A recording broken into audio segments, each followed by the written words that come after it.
today.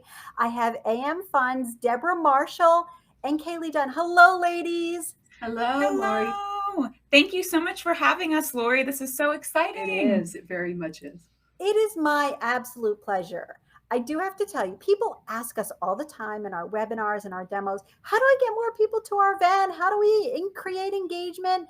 And when you and I were working together in creating an agenda and some topics, I had mentioned it to you and you're like, oh, well, I can create an effective media campaign. I'm like, ding, ding, ding. That's it. Thank you so much. So thank you so much. And this day is finally here. I'm thrilled. I have a couple little housekeeping things, if that's okay. I would love to know in the bottom right-hand corner, if you put in the chat, geographically where you're tuning in from, as well as what kind of organization you're fundraising for. I find people make some friends sometimes in our chats. And then I'll share. If you've hung out with me anytime, you know that I'm usually based in Florida. I'm actually up in Philadelphia today doing this webinar. Kalley and Deborah, would you like to share? Absolutely. So we are actually in sunny Florida today, really, really enjoying it. And we are so delighted to be with everyone today. We are with the American Fundraising Foundation, also known as AmFund. And it is our delight to help support Auctria with all of our wisdom and our thought leadership in every way that we can in order to create great media and wonderful sponsorships. Kalley?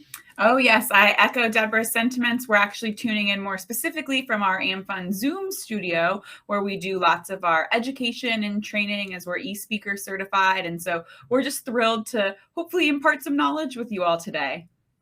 Thank you so much. It looks like I'm scanning through the notes and we're already going coast to coast. We're going from Vancouver over to Maine and stopping along the way in some central states. And we're covering all sorts of groups. We've got hospice charities, bird treatments, helping the youth in South Africa. I mean, it's just going on and on and on. There's so many fabulous groups and so many fabulous people that are the heroes out there. And I'm so thrilled that you chose to spend a little bit of your day with us.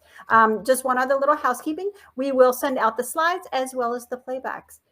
Kalley and Deborah, I'll sit back and I'll listen. I've got my pencil and I've got my notes and I'm planning on learning too. Great. Wonderful. We're so grateful for that. Kalley, you want to start us out? Yes. I think maybe we'll ask a couple of questions at this point. Yes. And we are very interactive, so feel free to put things in the chat and we'll be happy to respond. We will have a Q&A at the end of our presentation today, and all of our materials, of course, will be coming to you. In any way that we can support you or help you, we're willing to do so. Absolutely. And I am so thrilled to be in the studio with Deborah today, because what she may not have told you yet is that she was actually awarded 2020's Fundraiser of the Year by Nonprofit Pro. And she's held many roles from nonprofit leadership, executive leadership, PR. So when it comes to talking about media attention and campaigns and working with the media, we've got an expert with us here. So as you'll see, today's topics, we're going to dive into some storytelling, lots about communication, especially through all mediums, which we'll get into very detailed in a little bit. Of course, we're going to talk about sponsorship and marketing proposals. And finally, the media that we are all very familiar with these days, social media. But before we dive in too much, I know Lori has a poll she was going to post up. We really have to talk about your why. And Deborah is an expert on, crafting that why. And most nonprofits might think this is just your mission. So think about this while Deborah explains a little bit about the why. What percentage of your staff can clearly communicate your organization's story, your why, which is also your mission? I know this is just so important. Absolutely it is. And it's not only about your mission. A lot of people, when we're talking about the why, they begin to think in terms of, all right, I'm just going to write down what our mission is. Because most people, they can write that one statement down, but they don't own it. They don't really know what their why is. And so very often, we pull groups together so that you can actually spend time talking with each other we're going to talk a little bit. We're going to get this information from you, and I think it's going to be very relevant because we say that not only should your employees know what your why is, your board members need to know it as well, and so do your volunteers and all the people that are associated and around your organization. Because guess what? Most of the decisions that are made here at a heart level, 18 inches from the head. It's not made with the mind, it's really made with the heart. And you've got to know why you do what you do. And so we're going to spend a little bit of time on that. And we're going to talk about why it's important for you to know that. You see some pictures here on the next slide that actually shows our team getting together for what we call an immersion session. An immersion session gives you the opportunity as an organizational leader, no matter what your role in the organization may be, to actually spend time thinking through the details of why you do what you do. And pause on that a minute. It's not how you do it, because all of us kind of know how we do what we do day in and day out, but why do you do what you do? And all of this is going to help inform everything that we talk about today. When we talk about sponsorships, we're going to talk about the why and how that's very important to gaining those incredible sponsorships. When we talk about the why, when we're discussing media, that's really, really important. Kalley, she really gives me great praise, but she's our strategic initiative director for our entire organization. And she's always coming up with really, really substantial reasons for why we need to do what we need to do in order to support so many organizations around the country. And part of that is that we need to know what our why is. You as an organization need to know what your why is. And I will tell you that you will see as we go through this particular presentation exactly why your why is important. Why your why? Why your why? Yeah, why your why? So, well, and I know when we talk about media, Deb, we never know exactly who is going to come in contact with the media on any given day. And so having this immersion, which may be an investment, we're not going to lie about that. It's time, it's resources. It's important because you never know when someone from your organization, whether it be a volunteer or the chairman of the board, is going to have an opportunity to interact with the media and act as a megaphone for your organization. Absolutely. And every single person becomes an ambassador for what you do. And you need to be at the ready to know exactly how to answer and respond to that. I know, Kalley, you and I have talked so many times about social media, and we're going to get into some details about that, because I think that sometimes we just think that all social media is the same, and it's not. So we're going to talk about very specific things that you can do in social media, as well as just the old time media outlets. And like these? There are so many like those. Yeah. So we're talking about press releases. We're talking about radio. We're talking again about social media. We're talking about, how many of you did the pivot in 2020? We all did the pivot. Yeah. I like to say that now we call it the grand pirouette because we're so educated of what it means to do a virtual event so often. But I have to tell you that pivoting for an event or pivoting for some organizational changes is something that we do. And sometimes you have to consider, how do you pivot from one source of media to another? Because it's not always the same. Mm-hmm. So we have to have a grand pirouette. It's a little nicer to look at than just a regular pivot. And I guess the first thing that everybody needs to recognize is you need to know your mediums in your area and in your market, even if it's a matter of you writing down all the various resources that you have available to you, and then we're able to talk about how you target them. You want to make absolutely certain that you know what your print mediums are. If you've got a social magazine that would matter to your particular cause or your mission, all of those are in the print arena. And some of them are national, some of them are regional, and some of them are local. Mm-hmm. And you need to know what is the difference between each of them and what is the standard. What are they looking for when they are wanting to pull information from you?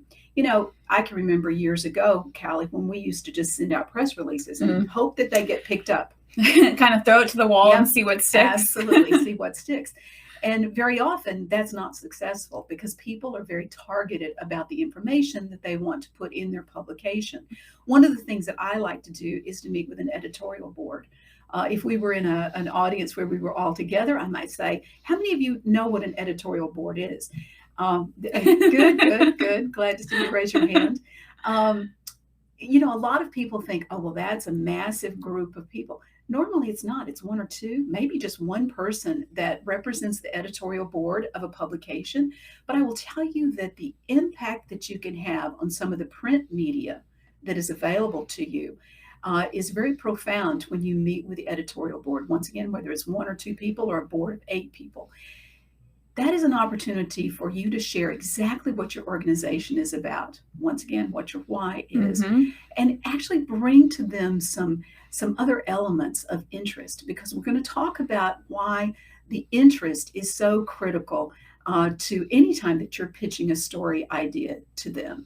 So you also want to know in print, who is the best person for you to pitch a story idea to. Think in terms of most print mediums. They have a social, it's almost like a social director. They're looking for information about social causes and things of that nature. You may have a golf outing coming up and you want to know who the sports editor is. It may be a general publication that you want to produce. So each of those various editors are very critical for you to get to know. Introduce yourselves to them. A little bit later, I'm going to be talking about why not to be scared of any reporter or anyone in the media. So press kit, let's talk about a press kit. If you're having an in-person event, I really do recommend that you create a press kit. The press kit can be electronic as well as a hard copy. If it's a hard copy, it should be nicely presented with information. Don't tell the reporter that you have written the material for them, because that's actually a little bit of a disgraceful remark that you make to reporter. It's to suggest that they don't know how to write the story. But in effect, you are writing the story because you're going to give them a lot of details. You're going to do frequently asked questions about your organization. You're going to include compelling stories and then answer those most important questions to your organization. I think that very often we overlook the factual information that we need to provide to them. Let's go back to the why you do what you do, how many individuals you support, whether it's dogs and cats or it's individuals or it's someone in Africa that you're supporting. Those are the kind of compelling elements that need to go into your press kit, and include some pictures as well. I think that's really important. Yeah. I know, speaking from experience here, our team at the American Fundraising Foundation, we have had a grant program in the past that's just given straight unrestricted funds to nonprofits when they've needed it most. And crafting press kits for them and helping them get that exposure, not only with the funds, but then to capitalize on those funds. It never hurts to include a picture of your team with a big check when you're speaking about grants. So that's been something really helpful. And I will tell you that there are resources now that we didn't utilize years ago with regard to pushing out your message and getting those press kits available. And I think that a lot of that really does, we see a real spike when we send out information like that in the response rate for anything that we do when we have a really well-written press announcement. Absolutely. Another thing that I enjoy doing, it may be just because I like to be social, I don't know, but is to have a media day.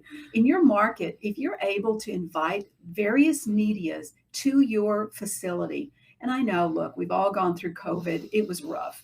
For some, it's still a bit of a problem. But I will tell you that for those people that you're able to invite for a media day, and look, we're in the virtual world now. It may be that you could actually have a Zoom media day where you bring your people around a table to actually introduce some things about your organization to the media. One of the things you want to do about that, though, is if you can do it in person, you want to make it fun. You want to make it interesting. You want to be able to give them a tour of your facility if it's in person or even if it's digital. And you want to be able to give them something of substance while they're there. Have an end recipient of what you do to be present. Those are very, very powerful ways of supporting your organization and getting your message out. You need to elevate your organization to even a national platform. And I think that goes without saying, for all of the mediums that are available to you. You want to use them as much as you possibly can. Oh, absolutely. Radio. I did radio for a while, and it was a lot of fun. And very often we used to get index cards that would have a PSA on it, a public service announcement. It would tell us about something that was coming up and something that we needed to be aware of. And so we pushed out that messaging.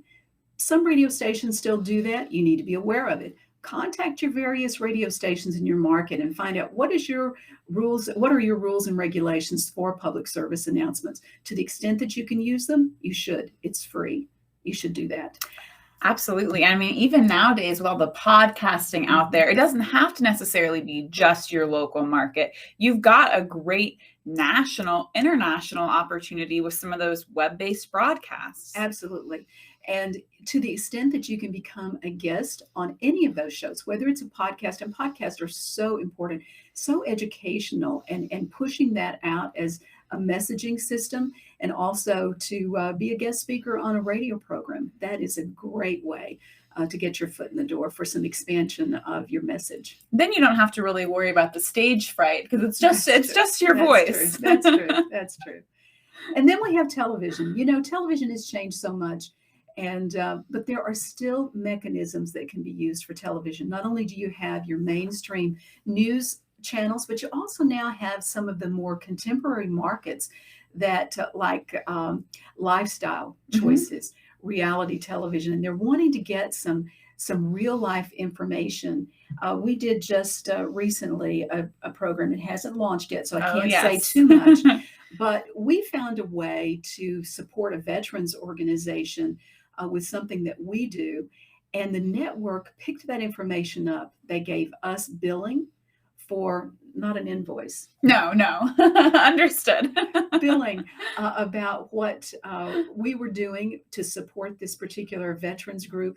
And it was one of these makeover programs. Am I telling too much? No, I think we're good. Maybe we should stop there. Okay, we should probably stop there. But there are different ways that you can get, once again, your foot in the door to make absolutely certain that you're elevating your organization and what you do to a completely different audience. It goes back also to that compelling story that we were talking about at the very beginning with your why. It's so critical that you are able to talk about that.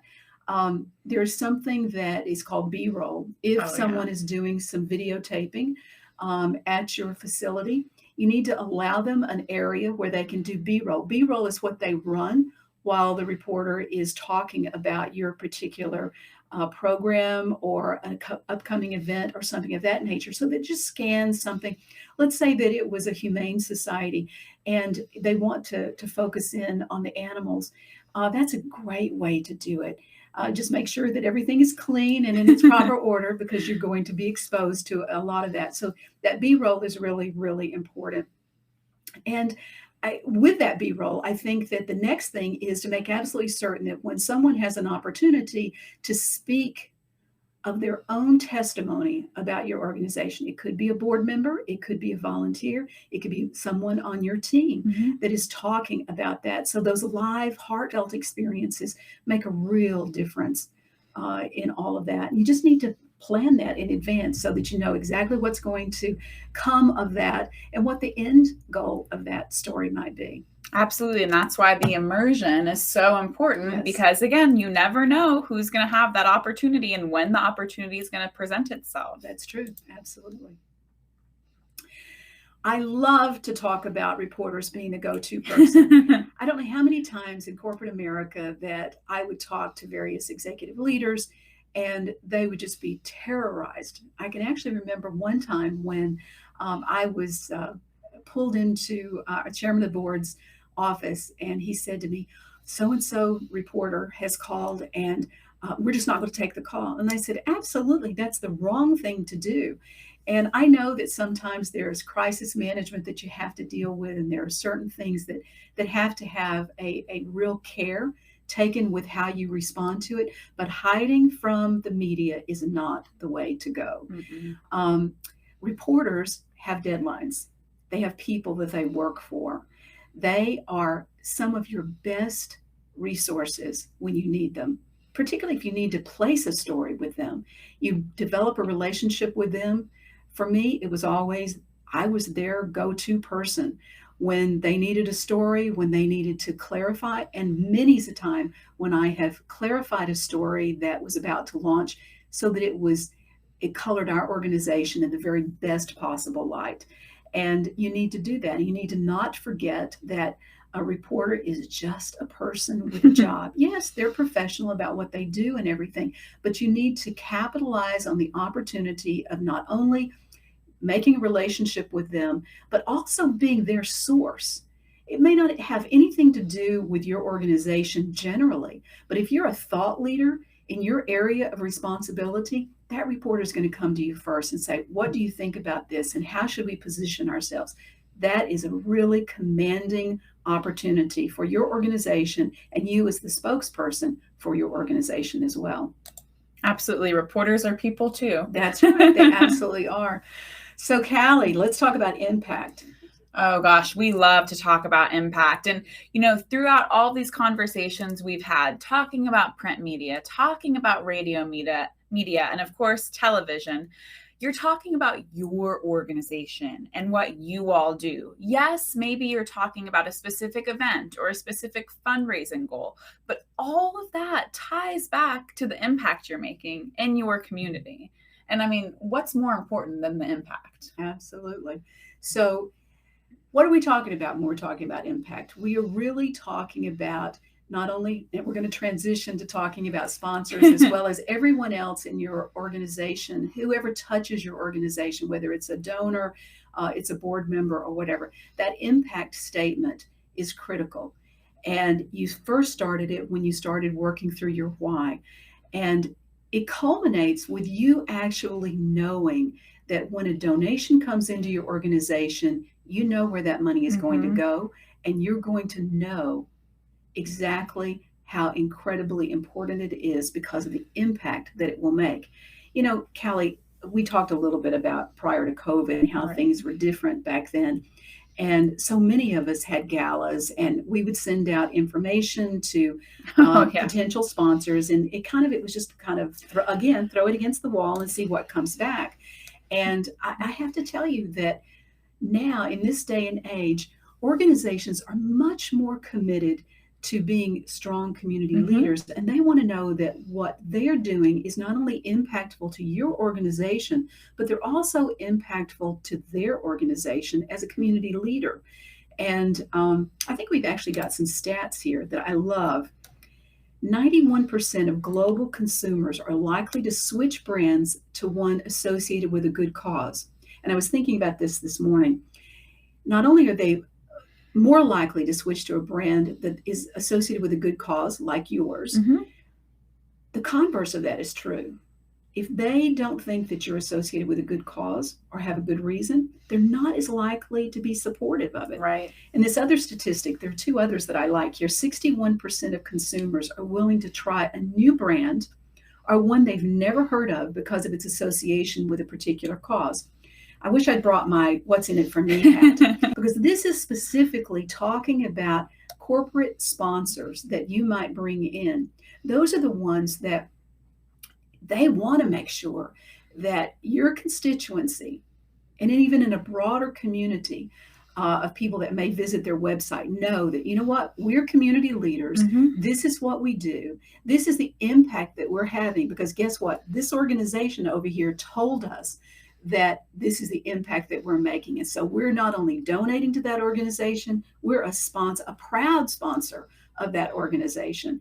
And so I think that's a critical one. And then finally, the last one, 50% of global consumers said they would be willing to reward companies that give back to society by paying more for their goods and services. This brings me back to something that is happening quite extensively around this country, and that is it's the Roundup initiative. Yes. So if I go to the supermarket and I pay my bill, and before I cash out, there's a little question: would you like to round up? And they'll tell me what it's for. And so it's my option of being able to say yes or no. And we see that in many areas, not just at the supermarket. Many different retailers are doing that. Many national organizations, when you place an order with them, will you round up? Listen, we even see it with nonprofits. And if you haven't tried it yourself as a nonprofit, when you have an event to round up or cover the cost of your credit card fees, you need to do that. That's something that I think that nationally people are coming to understand, that that's another way that they can give back. But specifically with the sponsorship, I think that you need to understand that sponsors want to know that not only are they being a good big brother in the community, but they're also doing what needs to be done from an impact standpoint. So back to that impact. And I think that those roundup examples are perfect examples because obviously with sponsorship, we are talking about bigger dollar amounts, right? We would like to see those big $10,000 checks, $5,000 checks, maybe $25,000 checks as a sponsor of your event or your campaign or just your nonprofit in general. But putting it back into bite-sized pieces of the credit card processing fees or rounding up a donation really makes it a little bit more attainable as well. So before we go on, by you saying that, it reminded me that as we used to do, we used to put in that for $25,000, you're going to get a table sponsorship, you're going to get your name in the advertising program and things of that nature. And now when you take it to a different level, you're talking about the impact that they make. And so it's not about just the receivables part of that, which you can still offer. You certainly want them to get the advertising, whether it's in a program or it's signage or online or whatever. But you want to make sure that for that $10,000 sponsorship, that they're going to actually know what they get. This was created by one of our organizations, and it was just a sample of what could be done under those impact ideas for a sponsorship. Don't underestimate the importance of this. It's really, really critical to your sponsors. And be sure that you reach to your sponsors. I think that many of us tend to go to the same sponsors year after year after year. And that well will run dry at some point. And you need to make certain that you're looking at a larger scope. Think in terms of what your organization does, and then try to find some linkage. Try to find some linkage on a national level. We're seeing so much more of that now. There are organizations that really want to support specific organizations because of their specific cause, their specific why, their specific impact. So make sure that you broaden that. I think that sometimes what happens to nonprofits very frequently is that we take the road that is well-traveled because it's easier. Sometimes you need to take that path that's less traveled and forge a new path with new sponsors and new opportunities. Well, and a great point with this sponsorship talk as well is kind of combining that press kit idea we talked about earlier. So often when you're receiving a check from a sponsor and they're agreeing to be a sponsor, if you have some sort of a sponsorship agreement or something of the sort, it's a one-way communication. It's the sponsor giving you their logo, the sponsor giving you their check. We would recommend here at AmFund taking the time to craft a sponsorship message that your sponsor can then post. Yes. So you see these impact numbers up on the slide talking about disaster relief or feeding 30 families. How about you create a branded graphic that highlights your organization's logo and your sponsor's logo together for your sponsor to share, so that it's not just the sponsor receiving this media attention from your event, but it's you, your organization, receiving the media attention from the sponsor, whether it be a car dealership or a restaurant, to show not only that they're a proud sponsor, obviously they're making such a huge impact and an investment into your organization, but to give your organization some highlights, for the days to come. And not only that, you know what I would do? I would have the sponsor, if they're willing, to put a link to your organization so that they immediately can go to your website and once again make a donation. Direct donation. Absolutely. That's the goal. That's how you make the big bucks. All right, let's talk about some more of the appreciation that we can share with our sponsors. So as Deborah mentioned, going to the same sponsor over and over and over again, especially if your event is in the same black tie gala format that it is every year, which there's nothing wrong with the black tie gala, but it can become old news. So you really want to encourage your event committee, your staff, and your sponsors to have some fun, to make this event fun. You know, we've all seen the platinum level, the gold level, the silver level of sponsorship names. Again, in that old style of sponsorship request where we're talking about marketing and having your logo on the step and repeat.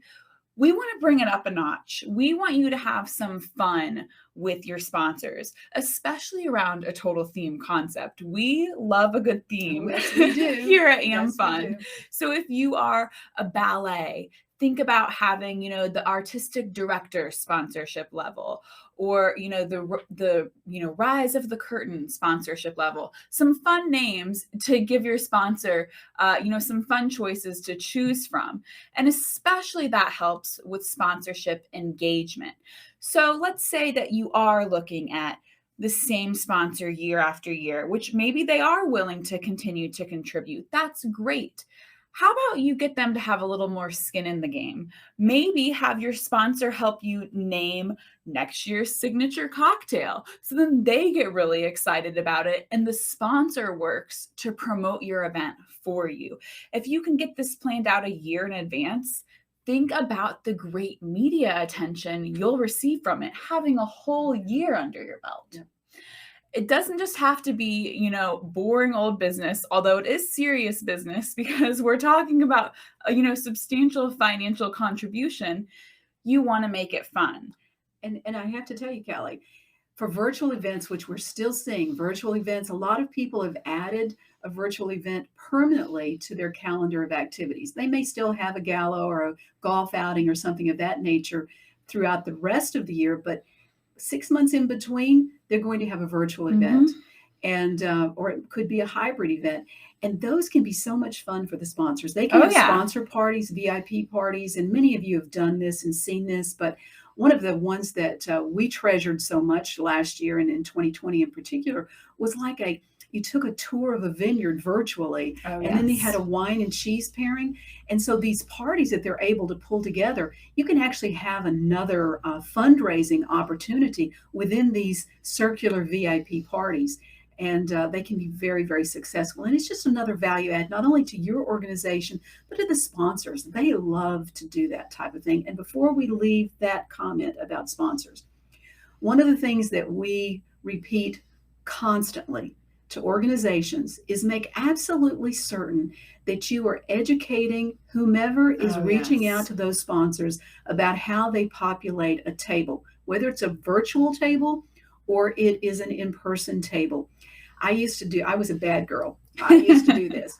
When I had a sponsorship of a table, sometimes, and this is years ago because I learned quickly, that I would go to my administrative staff and I'd say, okay, who wants a free dinner tonight? We got to fill a table. We got actually 2 tables at this event and I need 20 people. Who's willing to go? Those people were not individuals that were going to make an impact to the organization that I was serving. I was just filling chairs. And I have to tell you, there were some times that I just wasn't really successful. And to my shame, those were tables that had some empty chairs. What a missed opportunity. Well, as I said, it didn't take me long to learn that that was not the way to do it. You want to make absolutely certain that people know how to invite sponsors, to invite individuals to their table. It could be people that they have a sales association with. It could be their attorneys that work outside the scope. It could be potential new clients that they are wanting to bring to the table.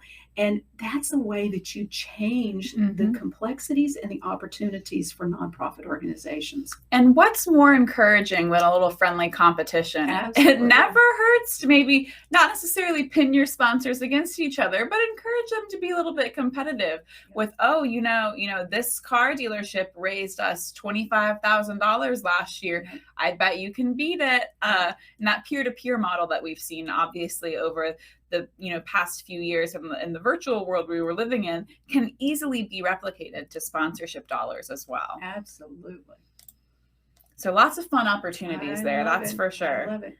So now we're combining all of our media efforts that we talked about in the first half of this presentation and all of the efforts, your marketing team and your marketing committee have put into your campaign or put into your fundraising event.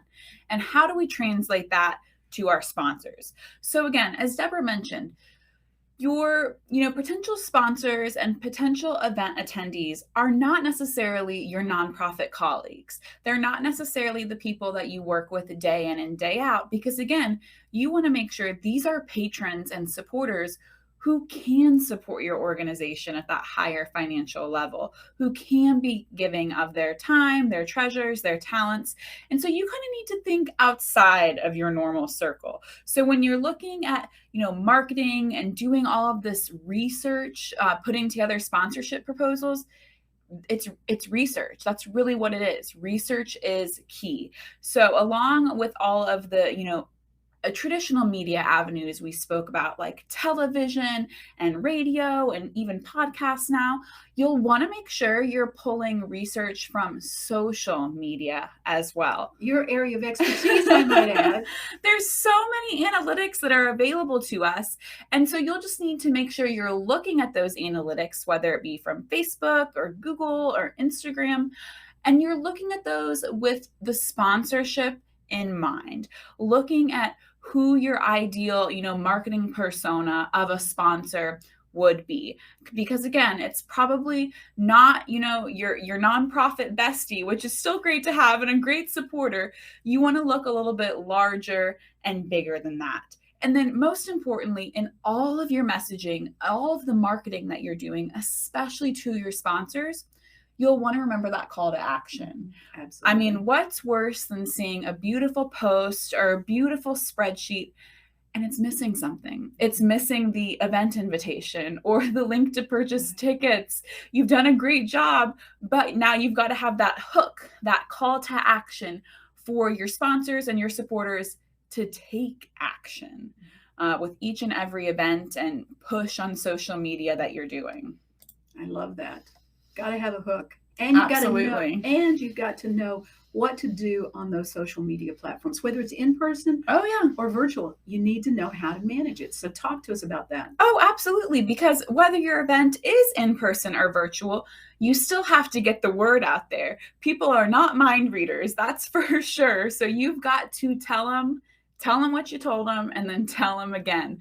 There's a rule of 7 in sales and marketing that says the average consumer needs to see your brand, your specific call to action at least 7 times before they will take action. And that might seem like a lot, but when we're talking about a fundraising event or a campaign that you've worked, you poured your heart and soul and blood and sweat and tears into for months leading up to it, 7 times is not that many times. So don't feel like you're overdoing it, especially when you're looking at each platform. Now, we were talking earlier about throwing it to the wall and seeing what sticks. That's not really something you can do with social media. Each platform is very different. You'll see this graphic we've created, which will be available to you in the slides. This is a great tool to utilize for your marketing teams and your marketing committees as well, to kind of help them wrap their heads around what's appropriate to post on each social platform. So Facebook is primarily used for news, entertainment, and it's not ideal for posts that are lacking engagement. So really, Facebook, you can like a post, you can comment on a post, you can share a post, and every action that's taken on a post just helps the algorithm grow to broaden your reach. So really be mindful of that when you're posting on Facebook. Twitter has very, very limited character counts, so not ideal for a long paragraph or story. You'll have to be very prescriptive in what you're posting on Twitter. So again, it's not ideal for nonprofits who don't have a strong voice or a strong visual presence, because you're limited on what you can say and the explaining that you can do. So just keep that in mind.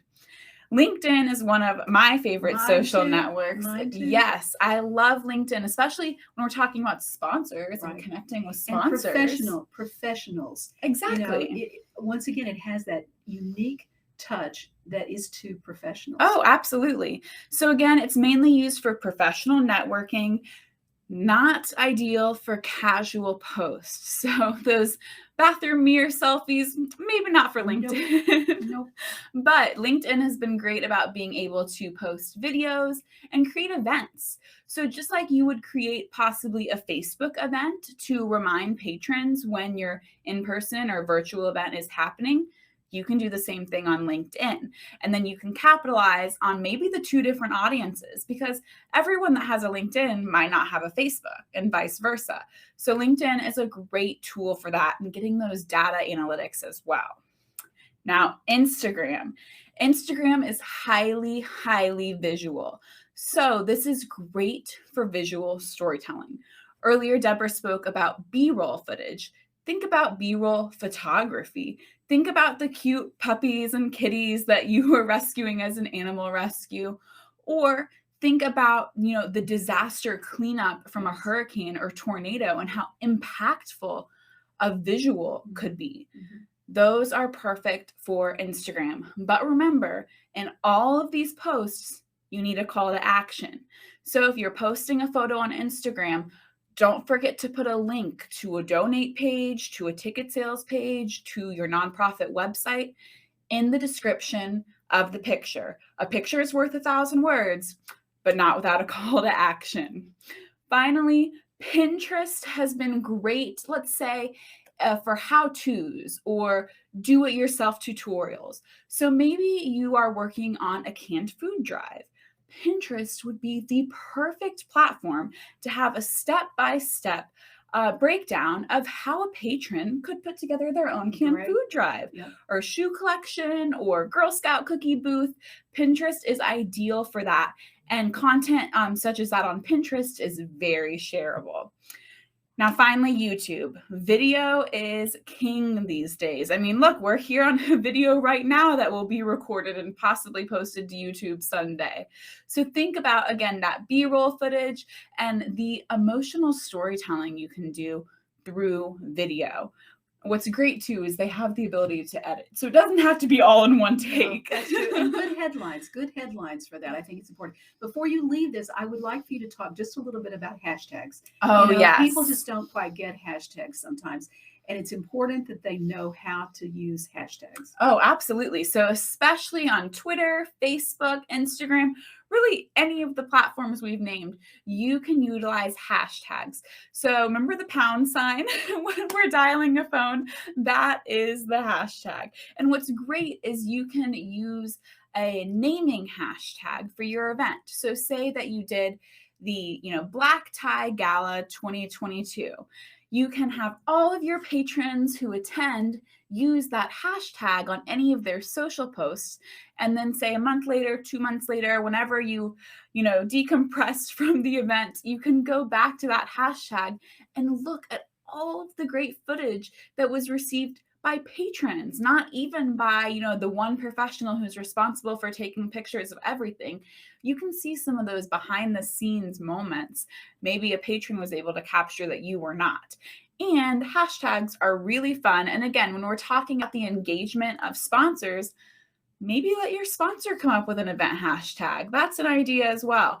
You can charge for every little bit as long as you make it fun. And hashtags are a fun way to incorporate, some new ideas and strategies into your fundraising event and marketing campaign. Love that. Oh, wow. Wow. Here we go. And it looks like that we've got some questions, but I have to tell you, our best opportunities are ahead. We went through some challenges in 2020, turned the corner a little bit in 2021. Here we are at 2022, and we're at the conclusion of the first quarter of 2022 as we're recording this now. And I will tell you that we're just seeing great heights of new opportunities for nonprofit organizations across the world, quite frankly. A lot of happenings, a lot of things that are going well for organizations, a lot of things that we learned as a result of 2020 and 2021. Yes. And just like those analytics and things that we never really utilized, they were there in the background, but we didn't really realize how important and effective they could be for helping organizations. So we just encourage everyone, no matter what type of organizational event that you might be having, that you use the resources. And we hope that this information has been very, very important to you. And Kalley, let's look. I think we've got some questions there. We want to make sure that we address those too. Yes, so we're going to read through the questions now. We've put our contact information up, so feel free to jot that down if there's a question you want to ask us offline. We'll also share Auctria's contact information, so you can also chat with them. But let's dive in and see what questions we got. So I see one.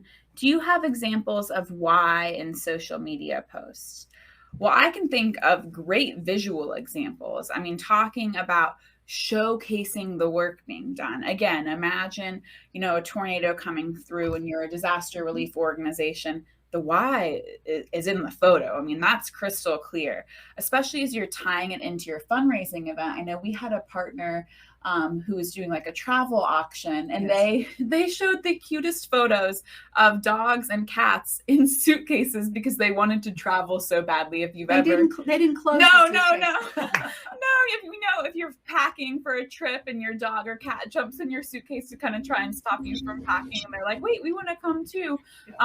That's an impactful why, because it shows the dog or cat, who these funds are going to contribute to with your little travel auction. So it's twofold. Awesome. The next question came in from Jessica. She asked, going back to the beginning, what format should the press kit be? On paper, PDF, landing page on the website?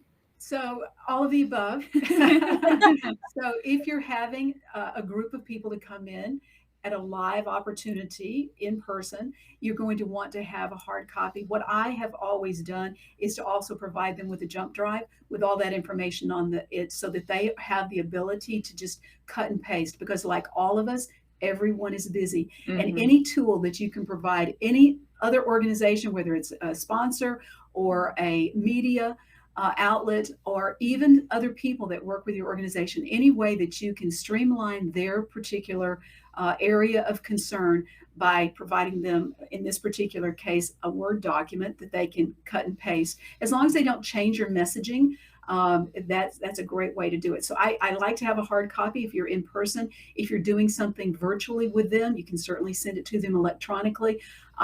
More in this case is better.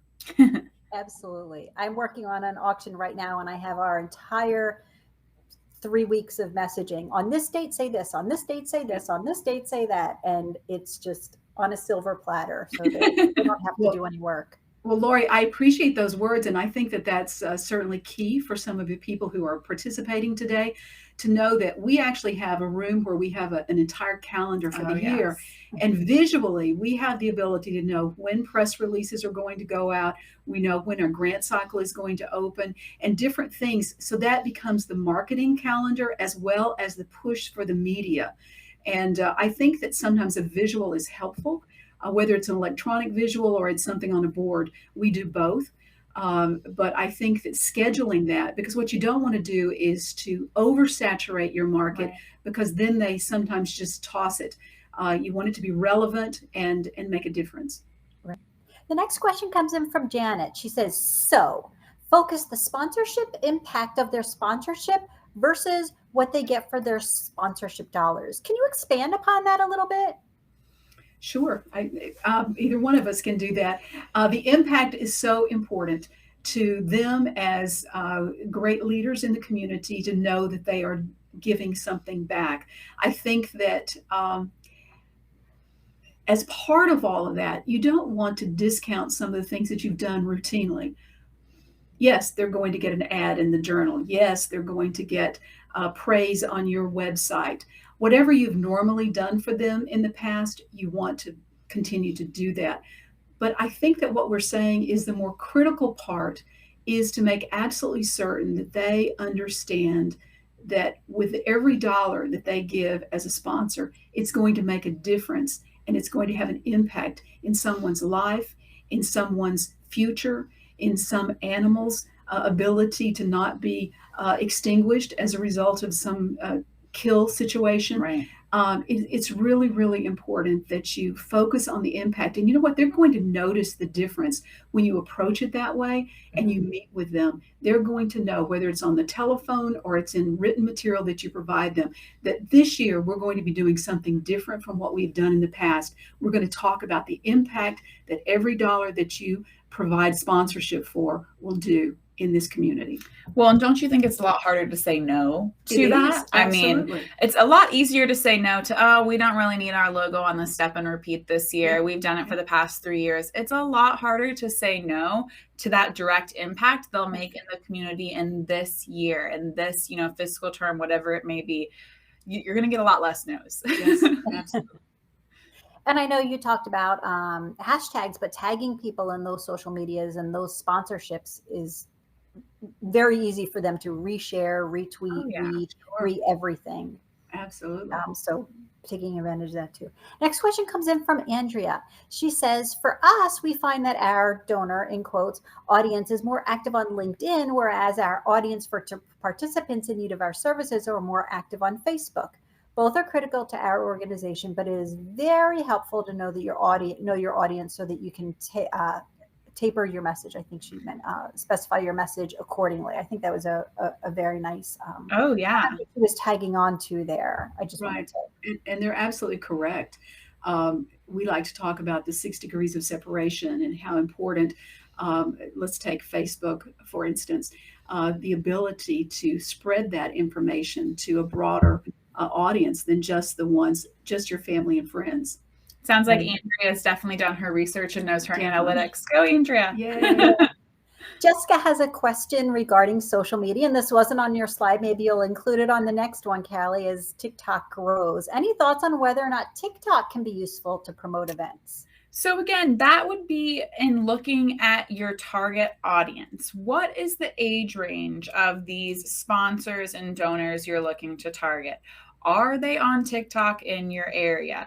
Pulling some analytics, even just Googling information of that related to your area, your region, can provide a lot of insight. It's all based on who your specific target audience is for that event. Maybe some millennials, maybe some of the younger generations. But again, it's dependent on your fundraising event and your goals for that event. And let me just add to that. I think that from a TikTok standpoint, we talk all the time about trying to re-engage new potential donors and also to develop young people coming up. And TikTok is a really good one for that, I think, because it gives you an opportunity to engage a younger audience. So the messaging is different, perhaps. Oh, yes. And what are you trying to do? So once again, remember the strategic calendar of different things that you're going to do. Well, maybe you want to take a strategic position over the course of the summer months to decide that you're going to push out messaging to a younger audience to begin to get them engaged, to begin to make them understand why impact matters, why your why is important to them, and how they can volunteer or get involved, because we understand that young people really like to have the experience as much as anything. So great question. Absolutely. And even if they can't give dollars, they can give a time or a share or volunteer or intern. I mean, it doesn't always have to be the greenbacks, right? Right. Absolutely. Next question comes in from Janet. Who else in a small organization and the thought of tackling another social channel makes her panic? Oh no. Well, there are some great tools out there, Janet, like Buffer, Hootsuite, Loomly, that can help you cross-post your content at the same time. Now, that's not to say you're just going to click post and have all of the content be exactly the same. You can then easily go into each channel and customize it slightly, like we talked about that character count on Twitter, or including a photo on Instagram. But there are tools out there to make it less scary. I promise there's tools out there. And some of them are free, and some of them are just not that expensive. And we do recognize that we're talking to a broad group of people on this presentation, and you may not have a very large budget. And when we talk about all those things about the media, that doesn't cost anything except your time. And I know your time is valuable, and I know that you're probably very, very busy these days, but those are not things that you have to pay for software or anything of that nature. Awesome. Next question comes in from Ephraim. Forgive me if I pronounce that off. Sometimes to share tell a story, there are some privacy issues like sharing someone's personal life. Any strategies on how to successfully engage with those who would be a great ambassador, but are hesitant to be featured on camera, or I'm assuming in other social medias also? I think you always have to be careful about that, and you don't want to be exploitive of anyone and their personal story. I think that what I normally do is I sit with an individual who could be a great ambassador. I hear from their heart what they want to share. And if they are willing to be on camera, we will coach them on some of the things that they can and should say. If they are resistant to that, if you have someone in your organization who can give a compelling conversation about, I just had a meeting with one of the recipients of some of the work that we do, and she came into our battered women's facility. And I have to tell you, from the heart, she shared so many wonderful stories, and just one of them. And then I would tell the story, keeping the information private to the individual who had experienced something like that. So I think that there are ways to do it. I think you do need to be cautious and careful and appropriate about that type of thing. But those stories can be so compelling. Another way to do it is if you have a totally engaged board member, to be able to say, you know what, I'm involved in this organization as a board member, and I have the privilege of getting to know some of the things that we do behind the scenes. And so there are mechanisms to be able to get that message out in the right way without being inappropriately exploitive. I love that. Those are such great ideas to help, still convey that message, but make that person feel comfortable. Next question comes from Candy. It's a little lengthy, a little specific, but then she gets general also. And so I think this will benefit all of us. Everybody can read it, but it says, I'm curious on how we can get a bigger reach too. Last year, we had a very cool online program with Tommy Barbarelli, the keyboardist who worked with Prince and his daughter who had special needs. We're trying to reach Prince fans, but I don't know if we were successful. Could you provide insights on how we get a wider net to come to our event? I feel like we could have a wider net to get more viewers, but didn't use social media effectively enough. So certainly, I'll let you speak to some of the social media. That certainly is something that you need to do it. I think that some of us get caught up in the glamour of a name. And I think that very often we assume that, well, if I can get these headliners, then I'm going to get the reach that I need. And it's a little bit of a fine line that you walk with that. You need to make absolutely certain that you do have the social media support, not only of the one that you're bringing in, but also your own social media network lined up for that. But I think that sometimes when we think of a name that is going to draw people in, I think that sometimes people are more interested in just listening to let's say it's a musical event, that they're just interested in doing that, and there's no hook at the end of that for them to come back to your organization. We say this all the time.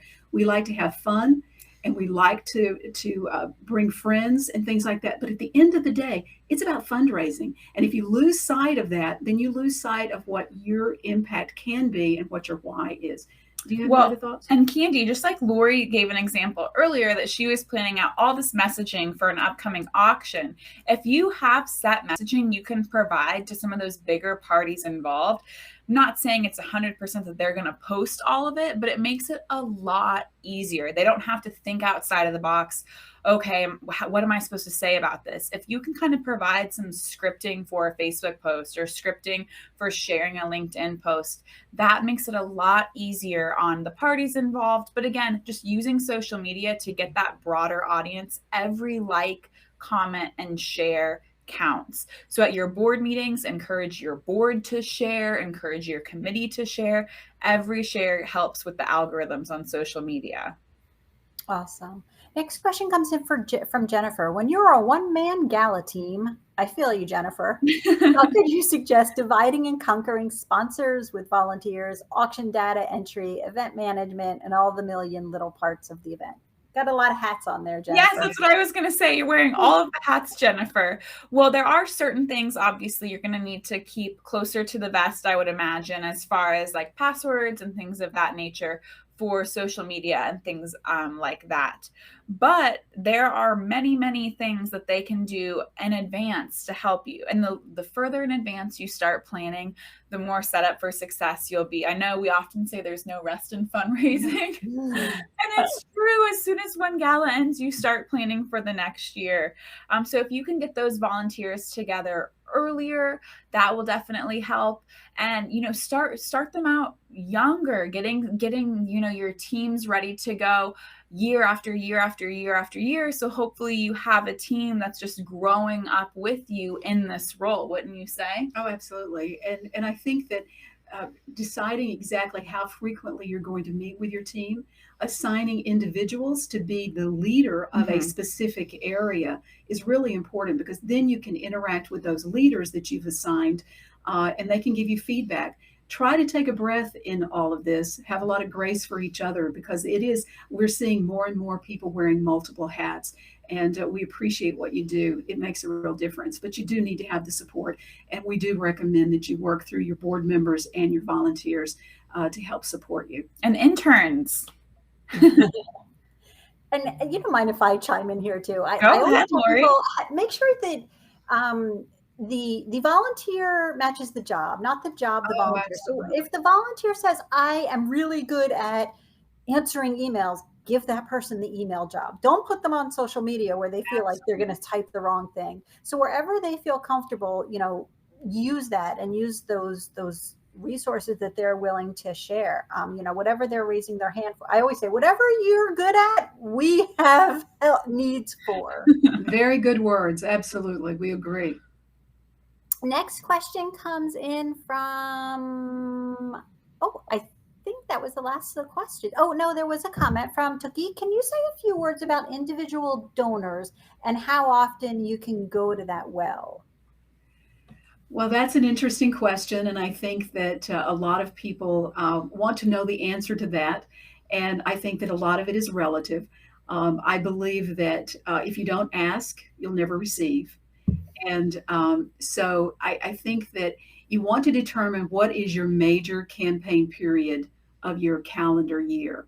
And if it's year-end giving, that's one thing. Do not negate the opportunities to develop a donor for legacy giving, for endowments and things of that nature. Those are critical, ongoing funding opportunities for your organization. I was sharing with someone not too long ago how that one of their donors had decided to take out a life insurance policy, making the organization the recipient of that life insurance policy. And it had extraordinary benefits to the organization. The donor paid for the premium, and at his demise, that money would go to the organization. So there are a lot of different ways that you can go about this. But I believe that no less than 3 times a year, you should go to donors because you need to make sure that your name is before them. If you have a very critical capital campaign, lead up to that. Don't just say, okay, this month we're going to be working on our capital campaign. So everybody dive in, dig deep, and do it. Lead up to it. Everything people need to process a little bit when they're going to be giving a significant donation. So give them that opportunity. Let them know what's ahead and what's coming up. Let them know that they can make a commitment early prior to opening of a campaign.